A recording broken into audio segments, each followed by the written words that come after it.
Anthony Graham, freshman forward Riley Norris, sophomore forward Michael Kessens. We'll go ahead and begin with an opening statement from the coach and then take questions.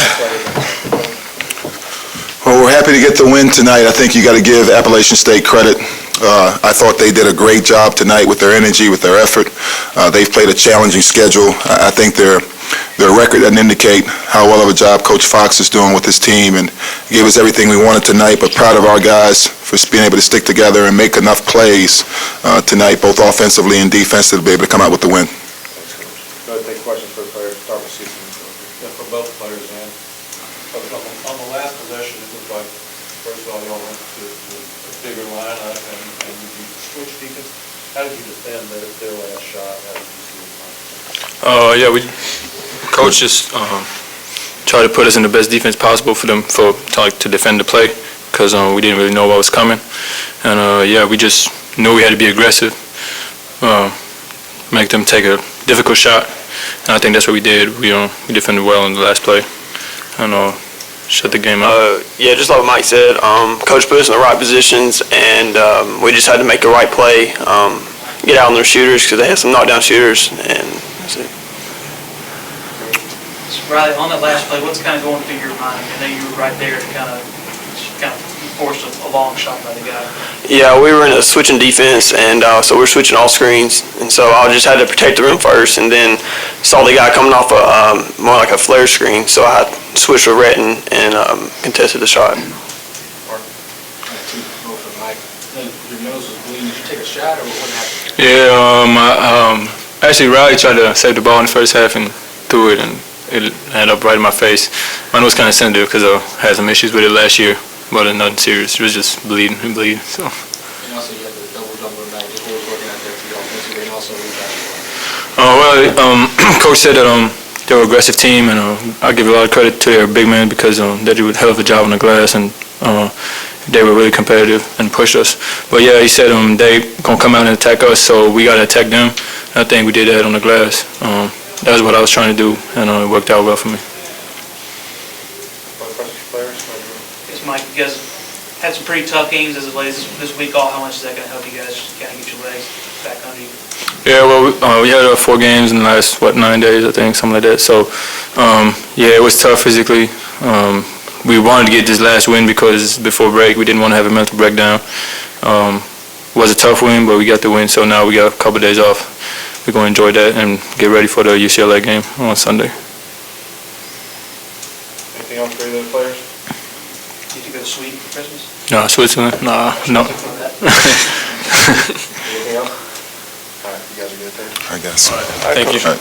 Good job. See you in a few. Okay. All right, we'll go ahead and take questions for Coach Cecil. We'll follow up. Yeah, this is the same thing. Possession looked like you kind of changed around and went bigger. I think we kept the same lineup. Ricky fouled out. We knew we had a couple of fouls to give during that last possession. I think they got it with maybe 22 or 28 on the clock. We knew we had a couple of fouls to give. They were going to hold for the last shot. So we took one of the fouls on the side out of bounds. I think either they called a timeout or we called a timeout. We switched defenses with about, I think it was 8 seconds left, and they were coming off a ball screen. I think Ricky elected to take our other foul that we had to give with whatever was left, 3.2 on the clock. So he fouled out. When we made the substitution, there was, I think, seemed like multiple timeouts or possessions there where we decided to switch defenses based on the alignment we saw them in during the last possession, seeing what they were in. They hurt us in the first half with kind of a loop action they ran, getting the ball to the rim. So we decided to go zone, and I thought the guys did a good job of being alert and aware. And Riley did a good job of contesting the last shot that they got. And fortunately for us, they missed, and were able to win the game. And one quick question too on Rod Cooper. Was he still limited a little bit? No, I think the guys that we had on the floor, gave us really good energy and effort from a defensive standpoint. So we decided to ride those guys out. Jimmy had 7 blocks tonight. Just what did you see from him defensively? And also, he had a big block after stretch. Yeah, I think Jimmy can be a game changer for us on the defensive end. He's so long and athletic. Yeah, he does a great job for us, whether it's man or zone. I think the thing that we've challenged him is to captain our defense. With his ability to, I think he gives our guys confidence from a defensive standpoint to be able to push up and be aggressive. So I thought he did a really good job and really had a big impact on the game. Obviously the 7 blocks, but just his presence in there, his ability to go get rebounds for us. I thought between he and Mike, Mike got 10 rebounds, Riley got 8 tonight. I thought those guys did a really good job, especially late, of coming up with the big rebounds for us. First half and the second half, they did like a lead. Mhm. You guys closed within 1-2 times. I know Sunday jumped back out to 6 Yeah. one lead. I think you got to credit them. Like I said, I think they're doing a great job. They've had a tough schedule. They won at Virginia Tech. They played a close game against Georgia Tech, and the game before, 2 games before ours, they were up at the half at Charlotte. They've had a really tough schedule. They've been on the road a lot.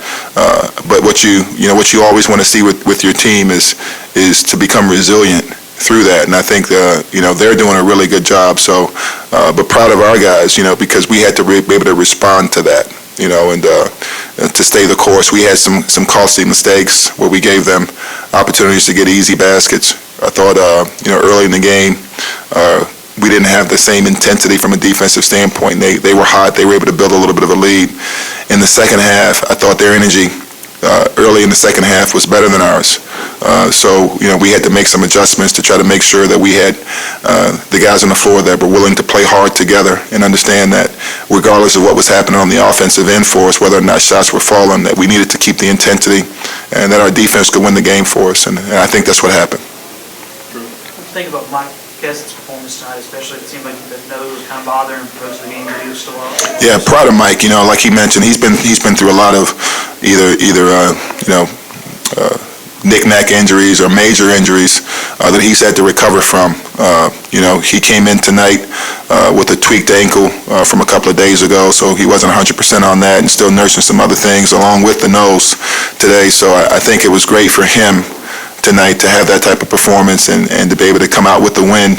I think it gives him a lot of confidence. I think for our team to be able to see him go out and have that type of performance. I know all the guys are really happy for him as well. Riley seems to really give you that energy level that you're talking about when he was on the floor, particularly in the second half. What contributions did you see? I thought the same thing. That's why we kept him out there. I thought, and he's been that way all the way through for a freshman. I think with every practice, with every game, he continues to learn and get better and understand what's required. We've been able to mix and match a little bit now that he's got a few games under his belt where we're playing him both at the 3 and the 4. And that's obviously a difficult thing for a freshman to learn 2 positions, but he's got a high basketball IQ and he's really picking things up well, and he gives you maximum effort when he's out there. Do a couple more questions. How satisfying is it just getting a couple of wins heading into kind of an extended little break here before UCLA? Well, anytime you head into the holidays, you always want to, give your guys some time off on a good note and win. So, we're excited to be able to do that. And like Mike said, this has been a tough stretch for us, not only on the court, 4 games in 9 days, but, the end of the semester. They're the only ones on campus right now. They did a pretty good job from an academic standpoint. So I think this is a good time to give them a few days to themselves, to enjoy their families, get away from basketball and our voices a little bit, and come back and be refreshed and renewed. We've got UCLA on Sunday, one more non-conference game, and then, it's full speed ahead from there with the conference schedule right around the corner. Do one last question. Coach, this may be something you haven't looked at yet. UCLA kind of got caught up in the Kentucky juggernaut yesterday. Is that even a game you look at to scout? Does it make them, you think it makes them more dangerous coming in? Well, I think they're a really good team.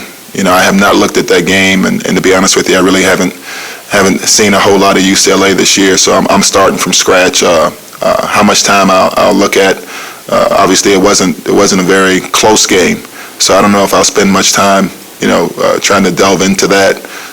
But they've had a very challenging schedule. They've got plenty of games that we'll be able to, kind of gauge their team and the things that we need to do that allow us to be successful. Thank you, guys. All right, guys, Merry Christmas, everybody. Thanks.